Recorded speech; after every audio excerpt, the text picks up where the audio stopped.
আর এদিকে তদন্তে ট্যাব তদন্তে কলকাতা পুলিশের স্পেশাল ইনভেস্টিগেশন টিম 100-র বেশি পড়ুয়ার টাকা গায়েব। কলকাতার 10টি থানা এফআইআর। তদন্তে নেমে এবার সিট গঠন কলকাতা পুলিশের। কিভাবে কাজ করবে এই সিট, কে নেতৃত্বে দেবেন সিটের, জানাবেন আমাদের প্রতিনিধি অমিত রয়েছেন সঙ্গে। অমিত, দেখো, ট্যাব ইস্যুতে ইতিমধ্যে কলকাতা পুলিশের গোয়েন্দা দপ্তর তদন্ত করছিল। লালবাজার সূত্রের খবর, স্পেশাল ইনভেস্টিগেশন টিম বা বিশেষ তদন্তকারী দল গঠন করা হলো, যারা এই ট্যাবের তদন্ত তারা চালাবেন। ইতিমধ্যেই কলকাতা পুলিশের অন্তর্গত 10টি থানাতে এফআইআর হয়েছে। 10টি এফআইআর এখনো পর্যন্ত হয়েছে। 100-র বেশি পড়ুয়া যারা প্রতারিত হয়েছেন, যাদের ব্যাংক অ্যাকাউন্টে ট্যাবের টাকা ঢুকেনি। এবং কলকাতা 10টি থানাতে এফআইআর হওয়ার পরে তদন্তভার এই মুহূর্তে তদন্তভার গোয়েন্দা দপ্তরের হাতে ছিল। এসআইটি ফর্ম করা হলো লালবাজারের তরফে, যারা তদন্ত করবে। মূলত সাইবার সেলের যারা পুলিশ আধিকারিক রয়েছেন, তারা ব্যাংক ফ্রডের, লালবাজারের গোয়েন্দা দপ্তরের ব্যাংক ফ্রডের যারা অফিসার রয়েছেন, তাদের নিয়ে এই এসআইটি ফর্ম করা হয়েছে, এমনটা লালবাজার সূত্রে খবর। এবং গতকাল চোপড়া থেকে দুজনকে গ্রেপ্তার করা হয়েছিল। তাদের তদন্ত করতে গিয়ে তারা দেখেছেন যে দুজন গ্রেপ্তার করা হয়েছে, তাদের অ্যাকাউন্ট ব্যবহার করা হয়েছিল, অর্থাৎ তাদের অ্যাকাউন্ট ভাড়া নেওয়া হয়েছিল। এছাড়া চোপড়াতে আরো বেশ কিছু অ্যাকাউন্টে এখনো পর্যন্ত হদিশ পাওয়া গেছে। তাদের খোঁজ ইতিমধ্যে শুরু হয়েছে, যে সমস্ত অ্যাকাউন্ট তাদের মারফত ভাড়া নেওয়া হয়েছিল। এছাড়া কলকাতা পুলিশের অন্যান্য যে সমস্ত থানা এলাকায় থানায় এই মুহূর্তে অভিযোগ আছে, সে সমস্ত অভিযোগ ধরে ধরে এফআইআর করা হচ্ছে একটি করে, এমনটা কিন্তু লালবাজার সূত্রে খবর। বেশ।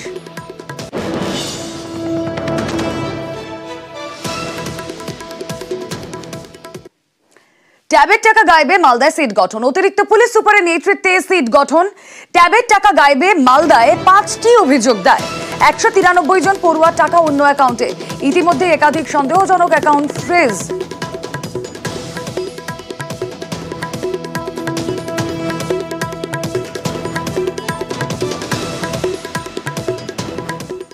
দেখুন, এক জেলার টাকা অন্য জেলায় যাচ্ছে, অন্য জেলার অ্যাকাউন্টে ঢুকছে আমরা জানি, কিন্তু দক্ষিণ 24 পরগনার টাকা পড়শি রাজ্যে বিহারে। জেলার 350 পড়ুয়ার ট্যাবের টাকা বিহারের অ্যাকাউন্টে। জেলার 25 থেকে 30টি স্কুলের পড়ুয়াদের টাকা গায়েব। ট্যাবের টাকার গরমিল নিয়ে জরুরি বৈঠক। দক্ষিণ 24 পরগনার জেলা শাসক ডিআই বৈঠক। স্কুলগুলিকে থানায় অভিযোগ জানানোর পরামর্শ ডিআই এর। দক্ষিণ 24 পরগনার টাকা এবার বিহারে। জেলার 350 পড়ুয়ার ট্যাবের টাকা বিহারের অ্যাকাউন্টে। জেলার 25 থেকে 30টি স্কুলের পড়ুয়াদের টাকা একেবারে গায়েব। ট্যাবের টাকার গরমিল নিয়ে জরুরি বৈঠক। দক্ষিণ 24 পরগনার জেলা শাসক ডিআই এর বৈঠক। স্কুলগুলিকে থানায় অভিযোগ জানানোর পরামর্শ ডিআই এর। 261 জন ছাত্রছাত্রী আছে, তার মধ্যে 31 জন ছাত্রছাত্রীর টাকা মানে একটা অনামি বা বেনামি অ্যাকাউন্টে চলে গেছে। পুজোর আগে ওরা টাকা ছেড়েছে এবং পুজো ছুটির পরে যখন ওরা টাকা অ্যাকাউন্টে ঢুকছে না, তখন এরা এসে আমাদের স্কুলে এসে যোগাযোগ করে যে স্যার আমার অ্যাকাউন্টে টাকা ঢোকেনি। তখন আমরা বললাম যে কেন, আমরা তো সব পাঠিয়ে দিয়েছি, সমস্ত তথ্য দিয়ে কেন ঢোকেনি। তখন আমরা খুঁজতে খুঁজতে গিয়ে দেখি মিলিয়ে দেখি আবার একটু, তখন দেখা গেলো যে অ্যাকাউন্ট নাম্বারগুলো পুরো চেঞ্জ হয়ে গেছে। মোট আমরা 43 জনের জন্য আবেদন করেছিলাম, তার মধ্যে 15 জন এখনো টাকা পায়নি। আমরা যে 15 জনের টাকা ক্রেডিট হয়নি এখনো, তো তাদের ব্যাংকে যোগাযোগ করেছিলাম। তো তার মধ্যে জানা গিয়েছে কিছু স্টুডেন্টের টাকা ক্রেডিট হয়নি অন্য কারণে, আর কিছু স্টুডেন্ট রং ক্রেডিট হয়েছে, মানে অ্যাকাউন্ট নাম্বার চেঞ্জ হয়েছে, সেই জন্য অন্য অ্যাকাউন্টে টাকা ঢুকে গেছে। ওই অ্যাকাউন্ট নাম্বারগুলো অন্য রাজ্যের দেখাচ্ছে। দক্ষিণ 24 পরগনা জেলায় 35টি স্কুলের প্রায় 350 জন ছাত্রছাত্রীর টাকা অন্য অ্যাকাউন্টে চলে গেছে। কিভাবে অন্যের অ্যাকাউন্টে চলে গেল, কোনো প্রধান শিক্ষক শিক্ষিকা ওই অ্যাকাউন্ট নাম্বারগুলো আপলোড করেননি। পোর্টাল দিনের বেলা কাজ করতো না, সার্ভার ডাউন থাকতো। কোনো জেলায় কোনো প্রধান শিক্ষক ডিআই এর নোটিশে বিষয়টাকে এনেছিলেন, কিন্তু তারা সার্ভার ডাউনের অজুহাতে এড়িয়ে গেছেন। এই এখন যেটা বলা হচ্ছে যে জামতারা সাইবার হ্যাকারসরাই এই কাজ করেছে, তাহলে পরে কেন প্রধান শিক্ষক শিক্ষিকাকে দায়ী করা হচ্ছে? এটা ভুল গল্প। এটা হয়ে গেছে রং ক্রেডিট আর নট ডিসবার্সমেন্ট। যেগুলো আমরা দিয়েছি স্টুডেন্টদের, সেটা আপনার 441টা হয়ে গেছে, আপনার ডিসবার্স হয়নি, মানে অ্যাকাউন্ট নাম্বার ভুলের জন্য। এগুলো আমরা আবার অ্যাকাউন্ট নাম্বারটা করে দিচ্ছি, কমপ্লাই করে আবার দিয়ে দিচ্ছি। আমাদের যেগুলো মিসিং ক্রেডিট হয়েছে আমরা সমস্ত রিকভারি করছি, মানে রং ক্রেডিট 0 হয়ে যাবে, আমরা সেটা রিকভারি করে নিচ্ছি, কোনো অসুবিধা নেই। আমাদের সাউথে সেরকম কোনো প্রবলেম নেই স্যার। এবার ঘাটালেও ট্যাবের টাকা গায়েব।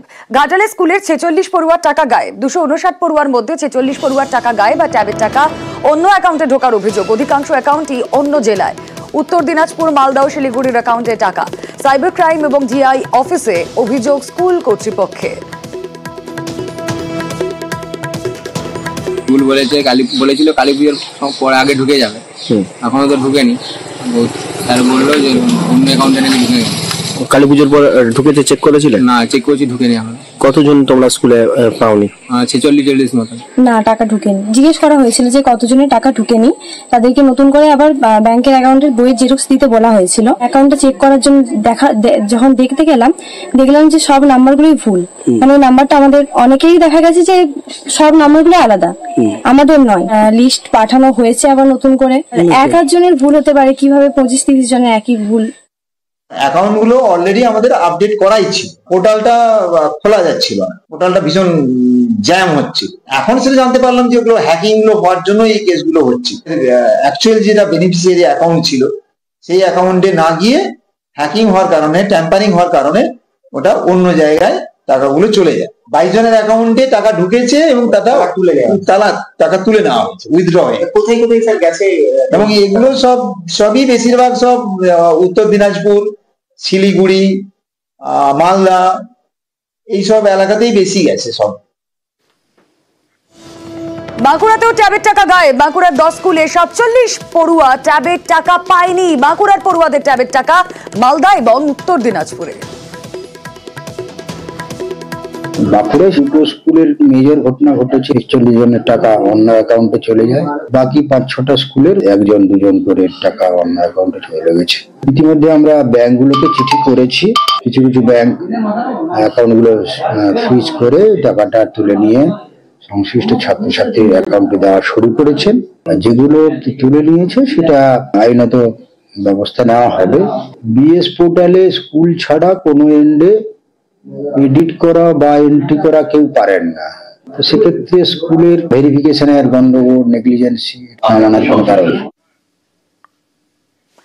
ঝাড়গ্রামেও একই ছবি। বাড়লো ট্যাবের টাকা গায়েবের সংখ্যা। 11 থেকে বেড়ে 13টি স্কুলের পড়ুয়ার টাকা গায়েব। ঝাড়গ্রামে 60 পড়ুয়ার টাকা গায়েবের অভিযোগ। সাইবার ক্রাইম থানায় অভিযোগ স্কুল কর্তৃপক্ষের। 320 জন স্টুডেন্ট, তার মধ্যে 7 জন পাইনি, 313 জন পেয়েছি।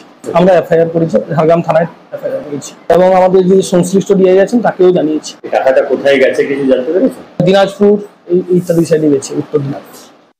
আমাদের 6টি মেয়ে, তাদের অ্যাকাউন্ট নাম্বার পুরো চেঞ্জ হয়ে গেছে এবং তাদের নিজেদের যে অ্যাকাউন্ট নাম্বার সেই অ্যাকাউন্ট নাম্বারটা নেই, সেখানে অন্য অ্যাকাউন্ট নাম্বার, যার ফলে ওই ট্যাবের টাকাটা অন্য অ্যাকাউন্ট উত্তর দিনাজপুরের এসবিআই ব্রাঞ্চে ওটা ওখানে ক্রেডিট হয়েছে।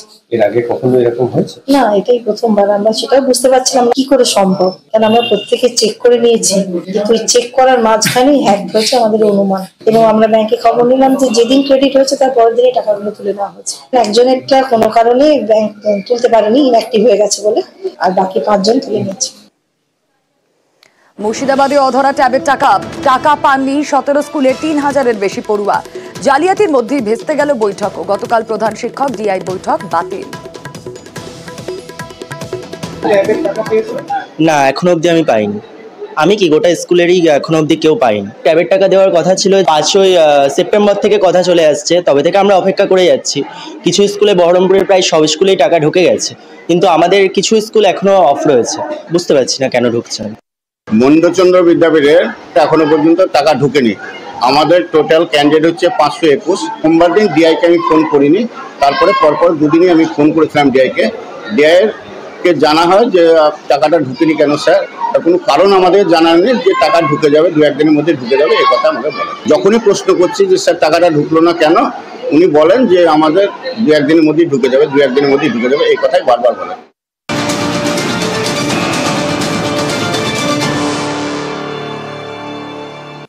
ট্যাব তদন্তে তথ্য প্রযুক্তি বিশেষজ্ঞরা। শিক্ষা পোর্টালে কিভাবে ট্যাবের তথ্য আপলোড? স্কুল শিক্ষা দপ্তর থেকে বিস্তারিত রিপোর্ট সংগ্রহ তথ্য প্রযুক্তি বিশেষজ্ঞদের। 18 লক্ষ পড়ুয়ার ডেটা নিল তথ্য প্রযুক্তি বিশেষজ্ঞরা।